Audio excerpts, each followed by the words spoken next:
नमस्कार. आपण पुणे शहरात जाऊन श्रमिकांच्या कार्यालयासमोर उपोषणासाठी आनंदजी बगाडे आणि अनिलजी साळवे यांनी ठिय्या केला होता. आमरण उपोषणात सुरू केलं होतं 16 तारखेला.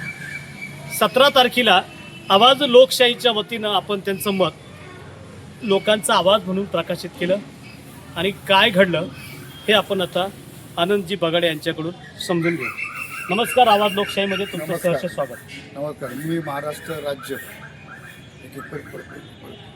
बोला. नमस्कार.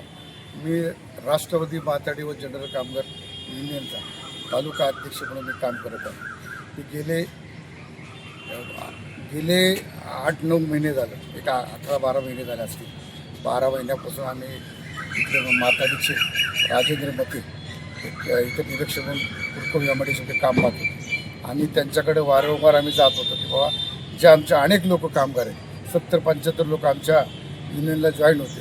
70-75 लोक जॉईन असताना मी वारंवार त्यांच्याकडे जात असताना त्यांनी आम्हाला आश्वासन दिले की तुमची 3306 ही टोळी आम्ही माथाडीमध्ये नोंदीत करून घेतो.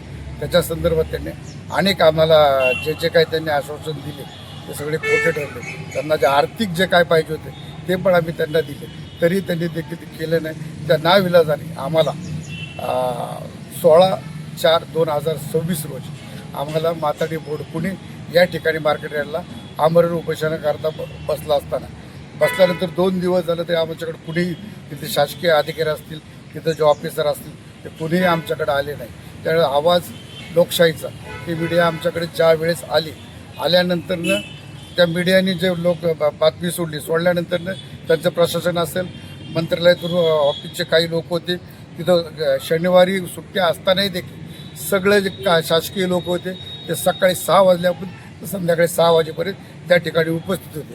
वारंवार आमच्याकडं तिथले संचालक असतील, दोन्ही संचालक आम्हाला येऊन भेटून गेले. आम्हाला प्रत्येक विनंती करते मग तुमचं काय म्हणणं आहे, आम्ही ह्याच्याकडे मांडू त्याच्याकडे मांडू. पण आमचे सहकारी मित्र जिल्ह्याचे उपाध्यक्ष राष्ट्रवादी व माथाडीचे अनिल साळवे यांच्याशी सारखे संपर्क करत होते, सारखं भेटत होते. पण आम्ही एकच ठरवलं होतं की बाबा या ठिकाणी प्रशिक्षक माणूस कोणतरी जबाबदारीयुक्त आमच्यापाशी आला पाहिजे. मग त्याच्यानंतरनं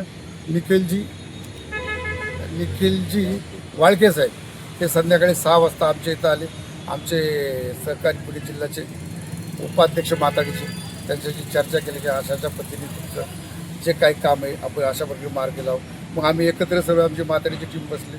त्याच्यानंतर ठरवण्यात आलं की बाबा सोमवारी आम्हाला त्यांना सांगितलेले सोमवारी बोर्डाची मिटिंग लावू, त्या संचालक मंडळ असेल आणि ह्या सर्वांच्या विचारणे जे तुमचं काम आहे एवढ्या वर्ष तुम्ही काम मागत होता, मग त्याने तुम्हाला वारंवार निखिल साहेबांनी सांगितलं, वाळके साहेबांनी मी देखील सांगून आणि राजेंद्र मते यांनी तुमचं काम केलं नाही. पण आता मी तुम्हाला आश्वासन देतो की संचालक बॉडी आम्ही सर्वजण या ठिकाणी सोमवारी बसून तुमचं जे कुरकुम यामध्ये जे काम आहे ते मार्ग लावण्याचं आश्वासन दिलं. मी पुन्हा एकदा आवाज लोकशाहीचा धन्यवाद देतो, त्यांचा आभार मानतो की त्यांनी आमचा जर ते आले नसते तर अजून आम्हाला आमरण उपोषण किती दिवस बसावं लागलं असतं याचं सांगू शकलं नसतं.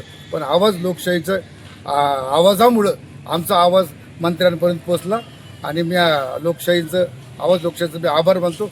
धन्यवाद. जय भीम, जय भारत. मित्रांनो, कामगार आयुक्त कार्यालयातील एक कर्मचारी जो मते आडनावाचा आहे, नाव राजेश मते इथे येतो. दौंड विभाग त्याच्याकडे आहे. तो नक्की काय करतो तर हे आज बगाडे यांनी सांगितलं.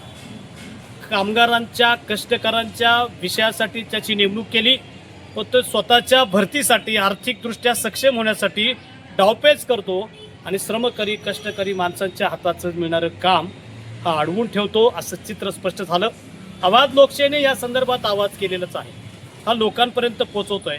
पण आम्ही परत आमच्या दर्शकांना एक विनंती करतो, तसेच प्रशासनाला एक विनंती करतो की राजेश मतेची पूर्ण चौकशी करा. त्याच्या चौकशीअंती अनेक कष्टकरी समाजाच्या हातातून श्रमाचं काम यानं चुकून ठेवलं की काय असा प्रश्न निर्माण होतो. मी विजय चव्हाण, तुम्ही पाहत आहात आवाज लोकशाहीचा. संपर्कासाठी 97 65 56 69 16 94 23 21 27. धन्यवाद.